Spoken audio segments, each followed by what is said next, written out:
All right. So, hi, everyone. Thank you so much for joining us this evening, where we are going to dig into the ins and outs of real estate debt funds. My name is Margaret Kozlark. I am the co-founder and CEO of Nobly Vest, and I am here with my partner, Christine Shu. And we are joined by two fabulous ladies this evening who are really going to take us into the details of debt funds. What are they? Why they might be an asset class you should consider, how they work, and how we protect your capital. But before we do that, a quick disclaimer that the following content is shared for informational purposes only. This is not intended to be a solicitation of securities. We are not giving any kind of financial advice or legal, tax, or accounting advice. Any strategies that we may discuss should not be undertaken without prior consultation with your finance professionals or by doing your own research. Every investment's different. There's no one strategy that's right for everyone. So please make sure that you consult your real estate CPA about your specific circumstances before doing any investment. So quickly, before we get into our topic, a little bit about Nobly Vest. As I mentioned, Christine and I are the co-founders of Nobly Vest. I have personally invested and have been investing in commercial real estate since 2016. And as a GP, LP, or fund manager, I have invested in over 2,100 doors in pretty much the Sun Belt and the Midwest. And I am also a residential real estate agent with William Pitt Sotheby's. And my partner, Christine, took a slightly different approach. She was an active landlord and still has active rental properties in Philly and Westchester. She has also been a GP, LP, JV, and fund manager on multiple syndications, over 2,000 units. And together, our portfolio has over 293 million assets under management, which is just about 1,400 plus units. So it is my great pleasure to introduce our speakers for this evening. Whitney Elkins Hutton, Whitney, from PassiveInvesting.com, and Kelly Garrett from Rehab Wallet. And I am going to turn this over to the two ladies. If you want to share your screen, Whitney, and then you can introduce yourself as well, or you can start at the screen. Awesome. Well, thank you so much, Margaret and Christine. I am so excited to be here. So is Kelly. We are going to talk about the ins and outs of a first position lien debt fund. And this is kind of there's going to be a partner webinar coming along to this, but tonight we're just going to talk about high level what a debt fund is, why it's important, and kind of like the ins and outs around like how you decide if if the debt fund might be right for you. But I just wanted to have the opportunity for myself and Kelly to introduce ourselves. This is me and my crazy crew. This is the whole reason why I invest in real estate. I started off as a real estate investor in 2002, completely by accident, fix and flipping, as well as a live-in house hacking. I guess that's the term these days. But I bought a house with a significant other. Relationship fell apart. I had the house, and it has psychedelic daisies on the wall and green shag carpet. And I learned from a book, how to rehab a house. And the lesson I learned, fast forward 11 months later, after paying my friends and sushi and beer and all that and pizza and all that to get this house rehab, is that I could unhook how I created money in my life from how much time I spent. And so I was completely bitten by the real estate bug. Fast forward today, I mean, I've gone through several evolutions. We've done straight fix and flipping. We've done the single family rental portfolio, bought the 52 unit building. We've done general partnerships on deals. But where my husband and I are at today is we are partners on 6,500 units of multifamily real estate, 2,200 self-storage, and 15 express car washes, and a myriad of other real estate ventures. But really, it's all in service of us spending our time or having 100% control and choice on how we spend our time. Now, Kelly has an amazing story too that I would love for her to share. Kelly, I'm going to turn it to you. Okay. Hi, my name is Kelly Garrett. I come from more of a lending background. So I was a lender for over 20 years now. And but before that, I or in addition to the same time I was doing that, I was doing the same thing as all these other women were. We buying and selling real estate, had over 200 units of my own as an active investor up to about 2018. Sold a bunch of that and had 2 buckets of money, and decided I was going to get into more passive real estate. And the other bucket of money, I started doing some private lending.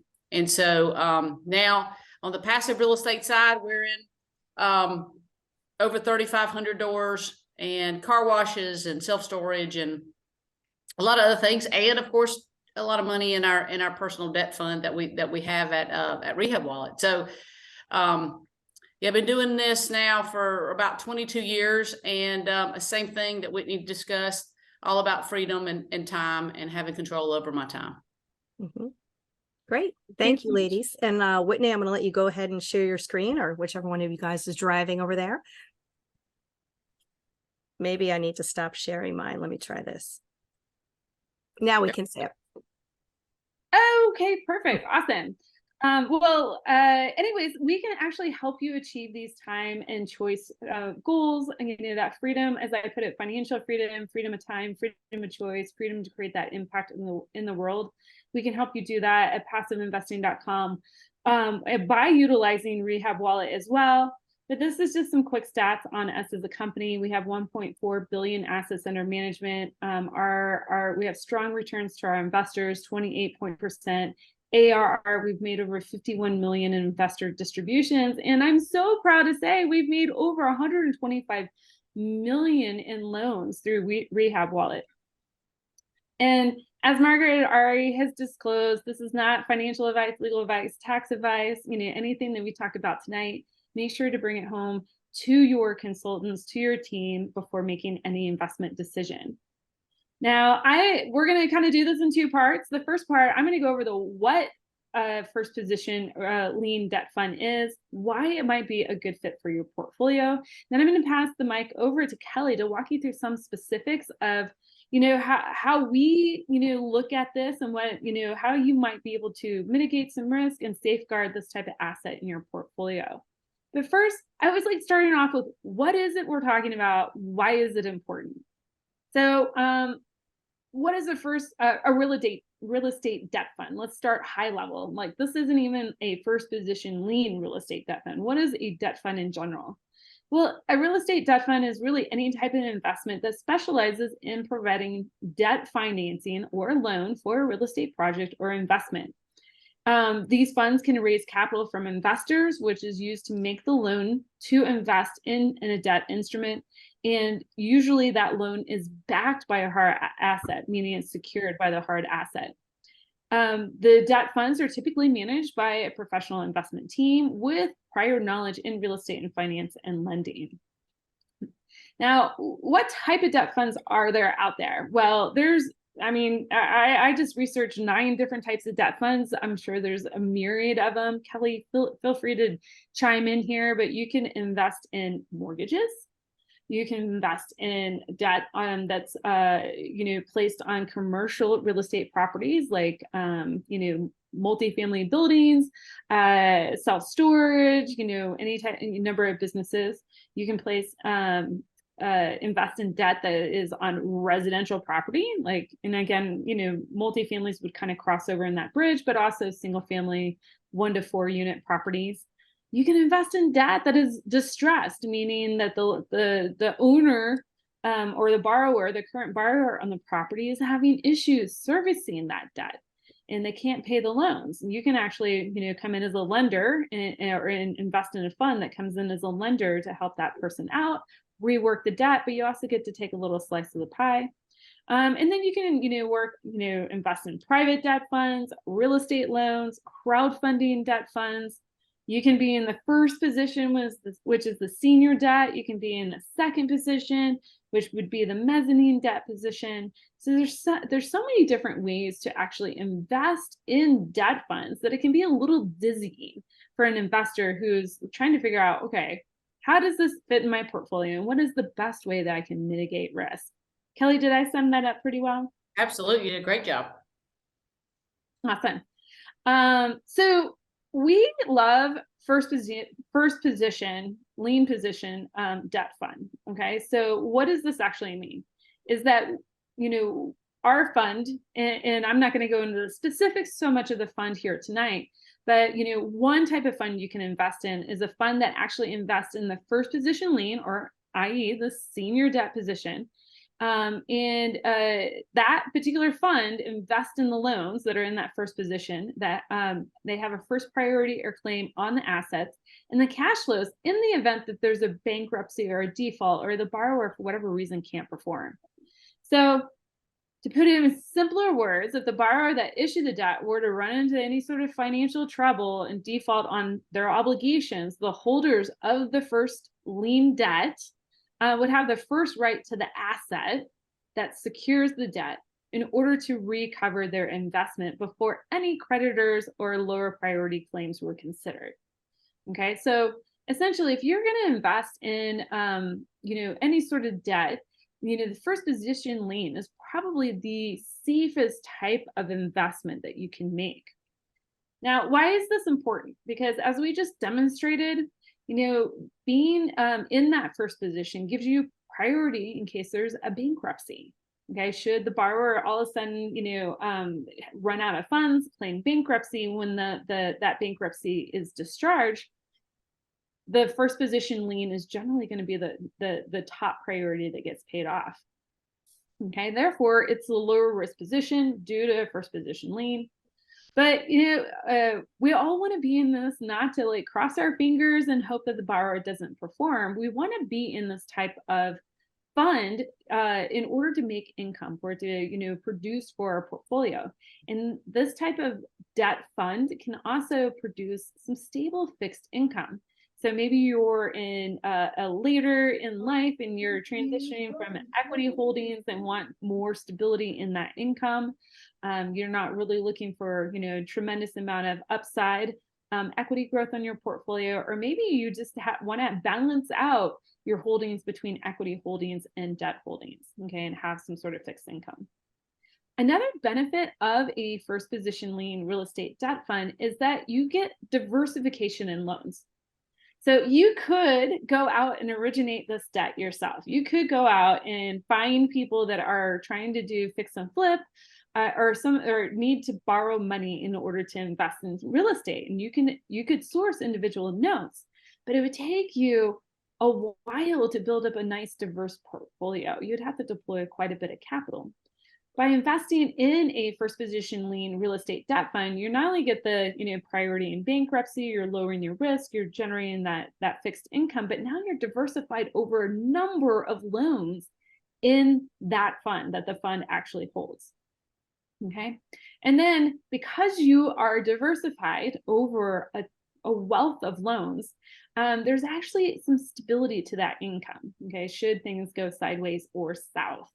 Now, there's some other perks here. We're going to kind of save those perks to the end, but these are kind of at a high level why it's important for people to really consider this as part of their portfolio. Now, I'm going to turn it over to Kelly because we're going to talk about some specifics around what Rehab Wallet's lending plan actually is and how you can maybe mimic this as you evaluate different funds.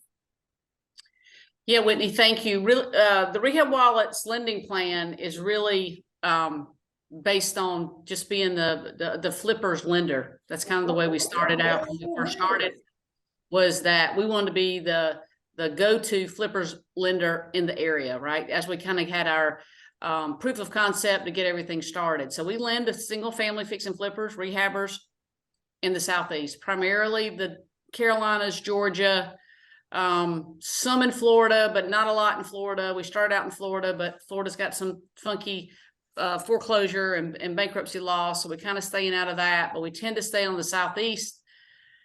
We tend to stay in very low leverage debt, 65%, 70%, short-term, 6 months, first lien position. That's where we stay.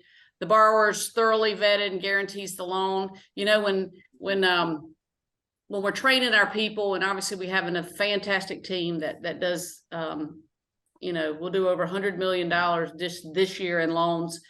And we always tell the gatekeeper, which is our director of sales, that she has two things to look at. The first and foremost is the borrower. The borrower needs to be experienced. If they're not experienced, we don't lend to them. The second thing is that we'll only do collateral that if something happened, like Whitney was talking about, a bankruptcy or a foreclosure, if we got that property back, would we want that in our portfolio? As a flipper, I told you before, I flipped for over 18 years. My director of sales has been in the mortgage business for 20 years. She's also flipped multiple properties herself for probably 10 or 15 years. And I always ask her is that whatever term sheet we send out, if something happened, if life happens, death, divorce, just things that happen in people's lives, if we got that property back, would we want that in our portfolios back in the day when we were flipping? So that's a big deal. So those are the two main components to say yes to the loan: borrower's experience, and would we want that deal back in our portfolio. The loan is secured by the asset itself and with a third party valuation.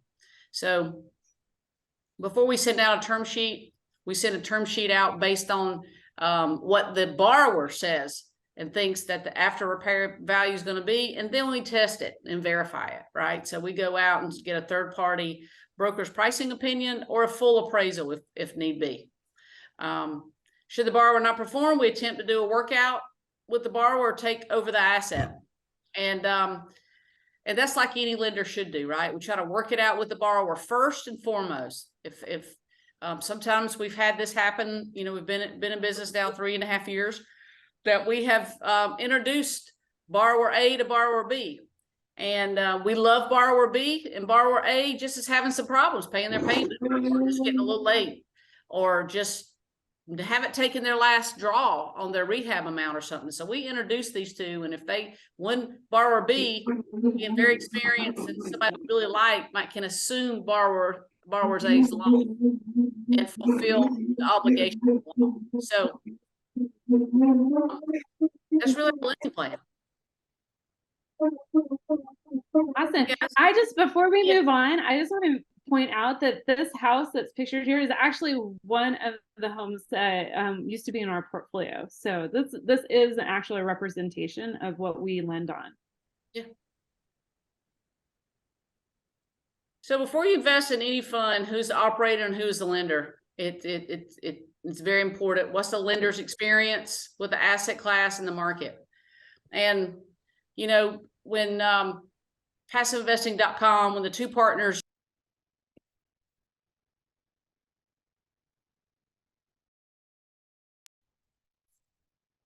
Can everybody hear me? Yes, we hear you. Okay. We lost you for a minute. Sorry. That's okay.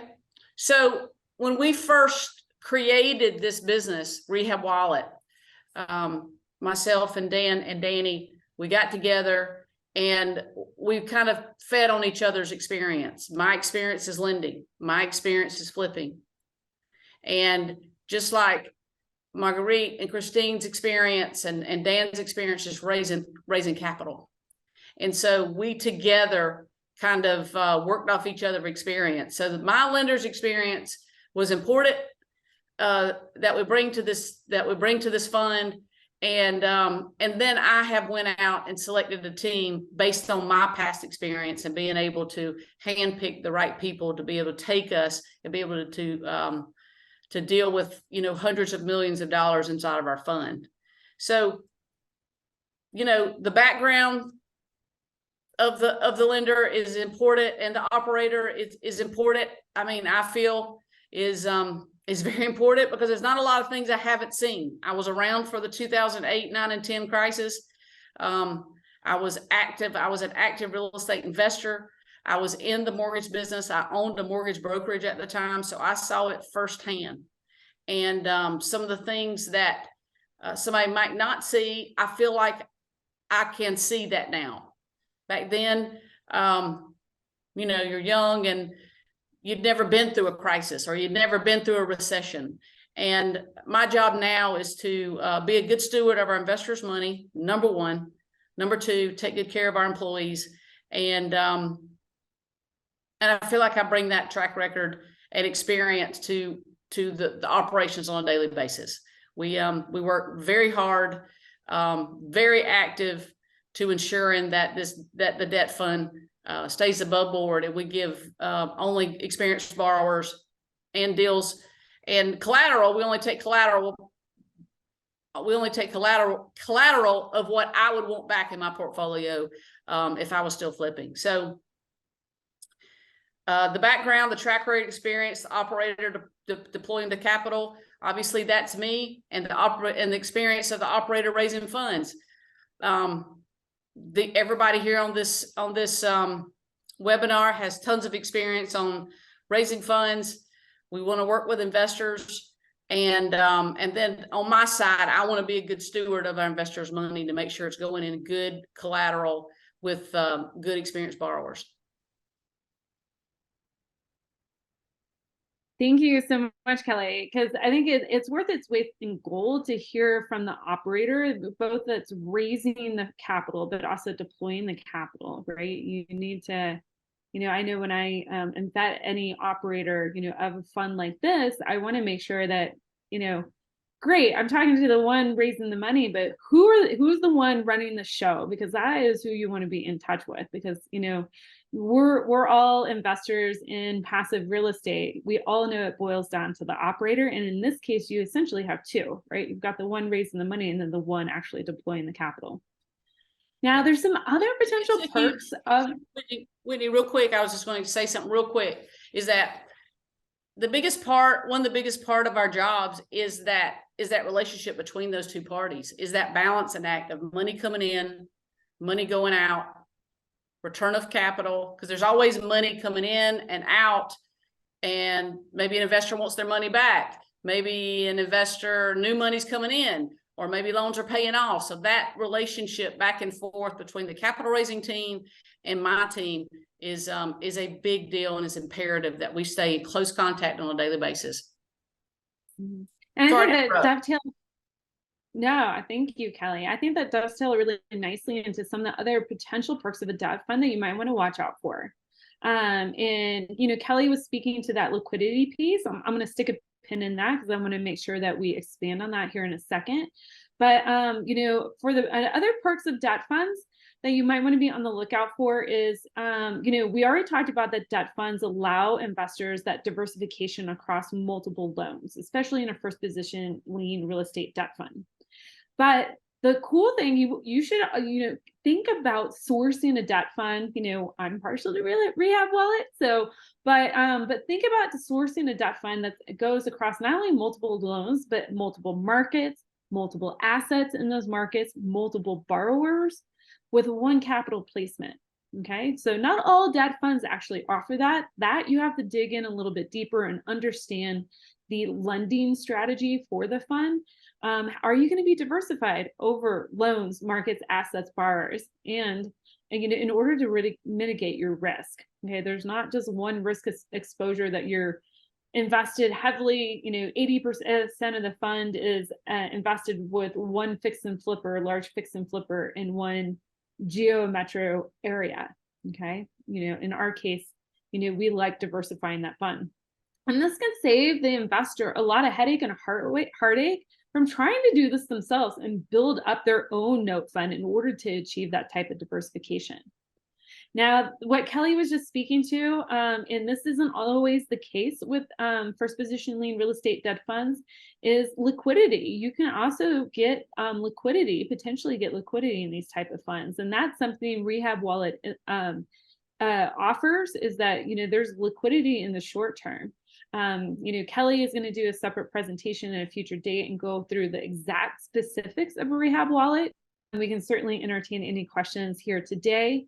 But, just for a little teaser, that liquidity, depending on the dollar amount invested, could be 90 days. So it's a nice option for, for investors to kind of, deploy capital, earn a return, but also keep it liquid enough to deploy into other assets as well, or to continue to compound that on top of each other for a more long-term approach. And this will be one of my last slides I share. And, certainly Kelly chime in, but this is one of the powerful things about, especially how we've designed our first position lien real estate debt fund, but also, something that you want to potentially look into in any fund that you invest is do you have the capability of leaving your funds in and them not being returned to you and allowing them to compound annually? Okay, as we can see here, we have an example of somebody who invested $100,000 or more into Rehab Wallet. That particular pref at $100,000 or more is 8%. And then if after a year, they allow it to compound, it's 8.3% effective return. Okay, so on that $100,000, they would earn $8,300. But if they continue to leave in their gains, now it's continuing to accelerate. Okay. Remember what, Albert Einstein is credited to saying that, compound interest is one of the eighth wonder of the world. This is, over the course of 10 years, that compounding interest, can be very significant, yielding almost a 17% return on monies. Kelly, do you have anything to add to that? No, I mean, this is one of the biggest features I feel like of our first lien position debt fund. Not a lot of people do this. It's an admin, you can imagine an admin nightmare. But at the same time, it's also part of our portal, and it's very fluid. But, I personally do this. This is something that all the three partners, we, as well as you do, Whitney, as well as everybody does here, is that, we invest in our own fund, and don't want to take the distributions. It's there if I need it, but I don't want to take the funds. I'm gonna let them compound and let it continue the internal rate of return to really do its magic. So with that, Margaret, do we have any questions? If anyone has any questions, now is the time to ask them. We have our experts here on debt funds. So, if you have anything that you would like to ask, feel free to put it in the chat box and we will address them. And so while we're waiting, I do have a few questions because I'm very intrigued by debt funds myself. And it's definitely a direction and asset class that I'm personally looking to diversify into as well.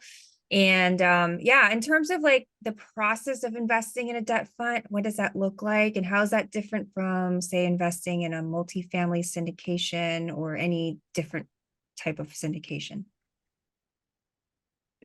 Yeah, I can take that, because I work with the investor primarily, that would be kind of the execution on the passiveinvesting.com side. So, it's really not that different, right? I always like starting with the limited partners investor. They have to understand their goals, risk, and timeline. Then they got to, know the operator, thoroughly vet the operator. And, in this case, it does lend itself to be a little simpler because, you don't have to dig into the market and the deal. That is what Kelly's team does. That's what the lending operator is doing. They're digging into every single asset that's going into the holdings of in that fund. But the limited partner is still, underwriting the operator, they're underwriting the lending partner.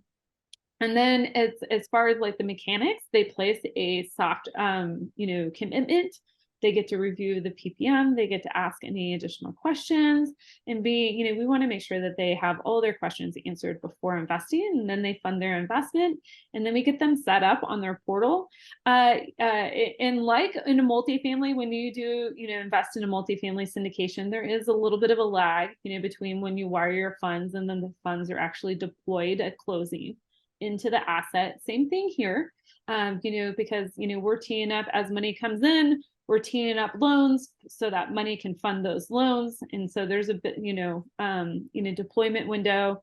I think we tell investors 4 to 6 weeks. I just placed an investment, I think 6 days ago, not even, and the funds are deployed. So, we notify the investor when their funds are deployed, and then they start earning a return. Anything else to add there, Kelly? Did I? No, just besides the PPM, like any other syndication deal, you sign a PPM.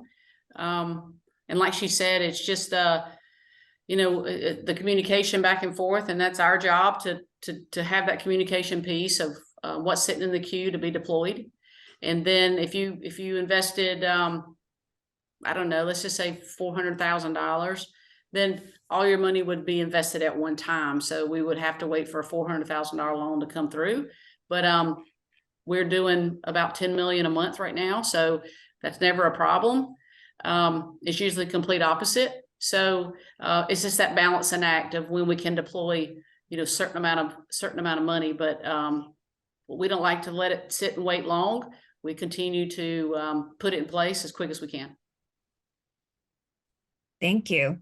In terms of a debt fund, how long does it last? We know we're used to some deals being like a 5-year or 6-year hold. How long does this last? I'll turn that one over to Kelly. Yeah, we call this as we didn't call this it, but it is an open fund, right? It's constantly open. We don't close it, so it's very evergreen, constantly raising money, constantly deploying money. Like Whitney said, if you need the money out for, let's say the end of the year or the first of the year to pay taxes, a lot of multifamily investors, place some money in and maybe need it to deploy and pay some taxes in January. That happens a lot, but I also had investor relation guy said that one of our investors put some money in and let it bearing 8%, waiting for their daughter to get married, and she got married last summer. So, then he pulls his money out for the wedding. It's constantly evergreen and constantly open, so it's never going to close. Got it. Yeah. I love that. I'll go ahead yeah. and stack on top of that. To give a different lens, when you're investing in a syndication or like with multifamily or self-storage, generally there's a business plan that you're going to acquire the property, you're going to execute your income increase strategy, your expense reduction strategy, right? And usually you have a runway of say like 3 years to get that plan completed, and then another 1 to 2 years to reposition the property. Here we're working with borrowers on a continuing basis that are all in various stages of buying property, rehabbing it, fixing and flipping it, rehabbing it. And we've actually seen, with everything that's going on in the economy, we've actually seen the need increase, not decrease. So this type of investment strategy into one of these type of funds works literally in any market. Yeah, it's great. It's definitely nice to have that flexibility and the ability to liquidate your funds as needed. So that's really great. All right, so another couple questions. How do you mitigate risk in preserving capital for this type of investment vehicle?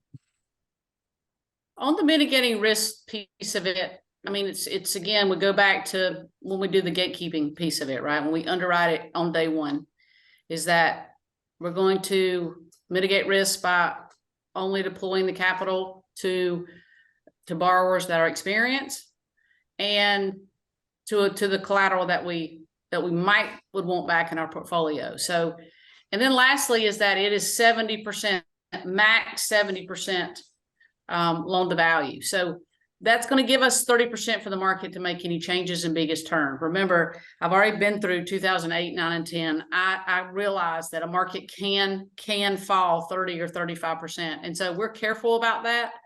Right now, our average loan to value is somewhere in the mid 60, 65, 66%. And we're very comfortable there. But if the market were to take another turn, we've already reduced it from 75 to 70 in 3 years. If I have to reduce it from 70 to 65, we will.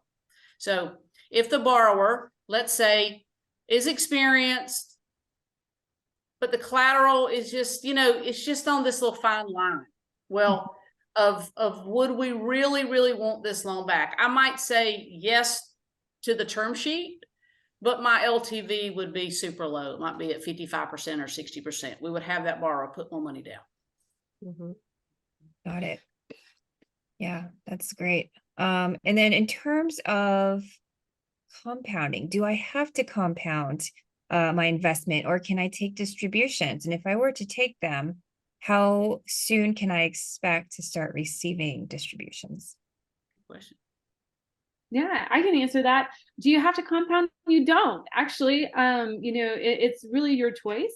And I think that's a question that the limited partner should answer for themselves. It depends on your strategy and what you're comfortable with, right? Like if you're using this as a more short-term tool, in between placing investments, saving for a wedding, but saving to pay taxes, maybe it doesn't make sense to compound necessarily. But if you're using it for more of a long-term strategy, definitely I would consider the compounding feature. Now some people just love having that check coming in. It just makes them feel good, right? But really take a look at those numbers that we shared, because there's definite power to if you're going to use this as say like a long-term hold in a self-directed IRA, let it ride, right? Like let the power of compounding to work for you. As far as receiving, timeline of receiving distributions, it goes back to the timeline of when we deploy the capital. So when an investor, funds the PPM, essentially, places their funds, wires them in, then we give about a 4 to 6 week timeline in order to place those funds. But our deployment right now, the need in rehab wallets queue is so large, and we're talking high quality loans, right? We're not talking about just like a wealth of loans. We're talking high quality loans that we could be deploying capital into. The need's so large, the funding timeline is pretty short. Mhm. Yeah, I'm just curious, how many applications are you receiving, say, on a monthly basis for loans? Well, we just had our meeting this morning, and on a weekly basis, like last week, we had 24 leads come in. So that's a pretty average week. So you can somewhere around 100 leads coming in on a weekly basis. Got it. Yeah, I have a semi-related question. How many flips are going on at the same time, roughly? We have approximately, if this is what I'm asking, I think you're asking, approximately 300 loans on the street right now. Yeah. So maybe one borrower, because when I flip, we could do 3 or 4 at a time. Sure. So you have one experienced borrower, we might have 2 or 3 loans with us at the same time. But it's approximately 300 loans right now going on at any given time in that North Carolina, South Carolina, and Georgia. So our repeat borrower, I think I'd said this earlier, maybe not, but our repeat borrowers are 85%, and we pride ourselves on that. And that just tells us that we're doing something right. We like to lend to the same, Kellys and Whitneys, and we like to just loan the same amount of money because we know that Kelly has paid. Kelly's paying on time. Her payments are on time. Her draws are on time. She's doing things in the timeline that we want them, because we want these short-term 6-month loans. So if I can just keep going back to the same borrowers, that's perfect. So yeah, the other question that when it came through about the income coming through, Christine, is that we also pay monthly. And that's a big deal on our distributions that a lot of people do not do. And we pride ourselves on paying monthly distributions as well. Yeah, that's awesome. It's great to kind of, get that check in every month.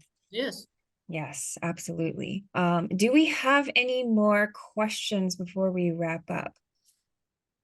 I don't see anything in the chat. I'll sort of do last call for questions, but just to quickly loop back, the reason I'd asked that question, Kelly, of you is because when you mentioned something about how you've got diversification across all the loans. So it's not like somebody's in one loan and that person defaults and now they go down with the ship. It's all spread out. And that's a great way to mitigate risk as well. Exactly. It's a big deal. I mean, anything can happen to a borrower, right? We all know that life happens. If that person passed away and he or she doesn't have a team to back him up, that something's going that deal's going to slow down. That deal's going to come to a major halt. Well, that's not going to affect our investors at all. That's my job. That's my job to figure that out, to get that thing going, to figure out why he or she's not fulfilling their obligations, but it's not going to affect the investors at all. Got it. Okay, great. Thank you. And Christine, I don't see any other questions in the chat. So I think that's all we have for now. All right, so we will wrap it up. Thank you so much, Whitney and Kelly, for joining us tonight as our special guests. If you are interested in joining our Nobly Vest Investor Club, please visit our website at noblyvest.com.